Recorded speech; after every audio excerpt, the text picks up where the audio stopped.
the greatest has got to be Louis Armstrong. Oh my God. In the beginning, he brought the jazz to everywhere in the world, you know, and guys got a better technique and stuff like that than Louis, but for trumpet, singing and entertaining, he's number one. He's a great Number one. And I mean, he was a big influence on me. But my dad, John Brunious, my dad went to Juilliard Conservatory, and he was my main. I'd hear him practicing and my older brother practicing. So I would have to say they're the real biggest influences that I heard from when I was a baby. But then I heard Louis Armstrong and a little later on Lee Morgan and Clifford Brown and people like that. But Louis is the number one influence on everybody. Even if you play guitar, timbali, it don't make a difference. Even Jimi Hendrix. Jimi Hendrix had something from Louis Armstrong. Exactly. Man, 2 weeks ago we saw the new documentary about him. Yeah. And the Apple TV, I think, and it's an amazing documentary because they tell all the story since the beginning until the end, and they have a lot of recording. Because Louis loved recording all tired. Man, I went to his house, you know, even before it was a museum, I went there.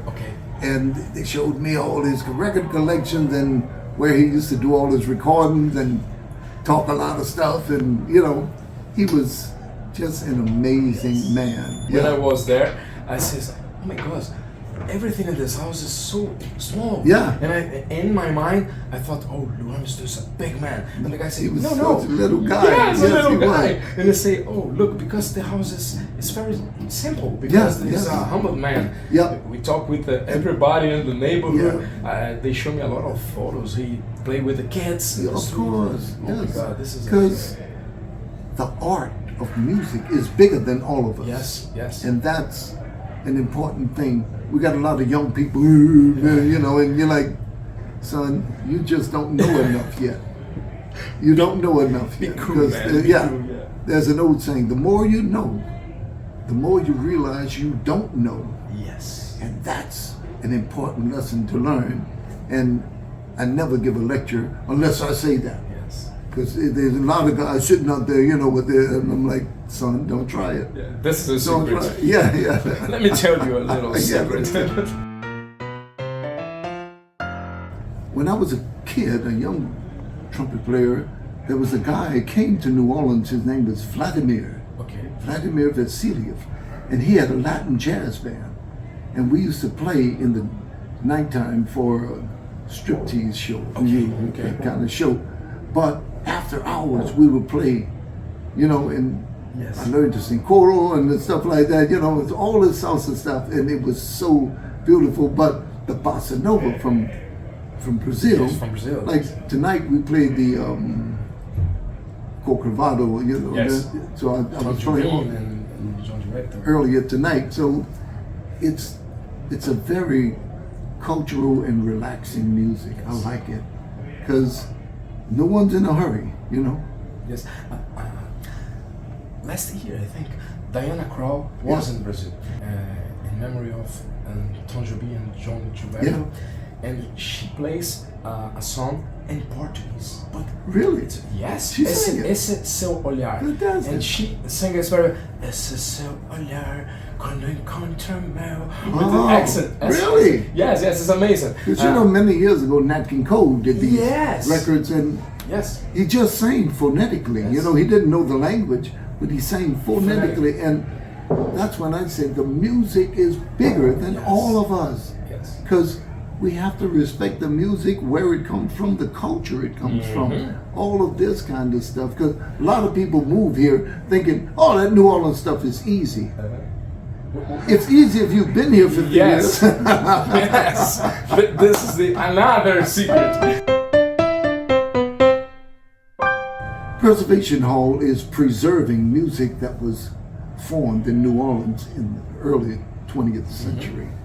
So, but it's the basis for so many, all music really. You know, jazz and other music, rock and roll and rhythm and blues and all kinds of music came out of that. That's why it's important, excuse me, to know it. But people look past it sometimes, you know. Yes. You can't play Brazilian music without knowing clave. Yes, of course. We have a lot of this rhythm. Samba. You're exactly right, you know, and it's like you can't play this music without knowing the basics of it, and that's what it is with New Orleans music. Yeah. And anyone can play the notes, any ample person can play the notes, but to play the feeling, that's the that's magic. That's where the magic is. And this magic, Louis Armstrong had a lot. He brought it to the world. Yes. Like that song I did tonight, Lucky Old Son, man. That's when you hear Louis Armstrong, there's tears coming Yes. out you, man. You're like, you sang tonight. well, thank you. Song. Oh, Thank you. God, Well, that's right. copying Louis. Yes. Copying Louis Armstrong. That's what we all should be doing. I think there's a line, maybe it's from Keith Richards, or I don't know, I think this before Elvis, there's nothing. And I say, no, before Louis, there's nothing. You're right. And actually, there was a little something that Yes, influenced of Louis. course. But Louis blew it out of the water, man. He took it to another level, you know. Elvis was here listening to Fats Domino and Smiley Lewis and Fat Man Matthews and all these guys. Keith Richards must be in some Of crazy, course. yeah, you know. I'm like, bro, if you think there was nothing before Elvis, you out of your mind. Yes. Let me tell you, Keith Richards and Mick Jagger came here to the hotel. Anyway, Okay. they tried to get Fats Domino to come up there and play for 1 hour, and they were going to pay him like $50,000 or something like that.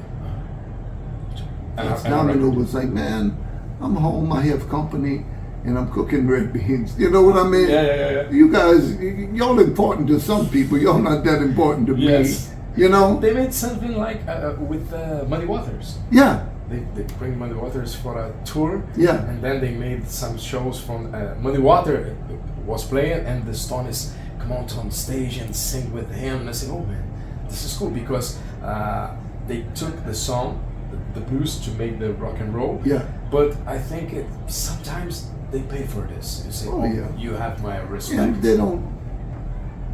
You know, the British invasion and all that kind of stuff in the 60s. I was there. I watched Ed Sullivan. They stole a lot of things. Yeah, they stole a lot of Look, things. Led Zeppelin. They Yeah, stole exactly a lot right. of So, things. you know, but all of that's got to be attributed back to New Orleans. Yes. And all these guys that, you know, just were spin-off of Louis Armstrong. I mean, when you think of Fats Domino doing Blueberry Hill, Louis Armstrong did it first. Yes. First. You know, Lucky Old Son. Frankie Lane had a big hit. Louis did it first. And he set the pattern. He set the bar for all of us. Man, you know. He's the real He's king. the real deal. Oh, yeah, Who is the king of rock and roll? I don't know, but the king of the king music. the king of Louis Armstrong.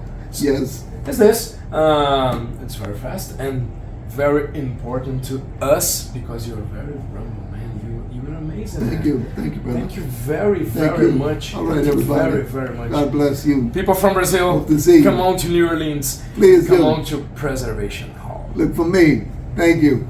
God bless.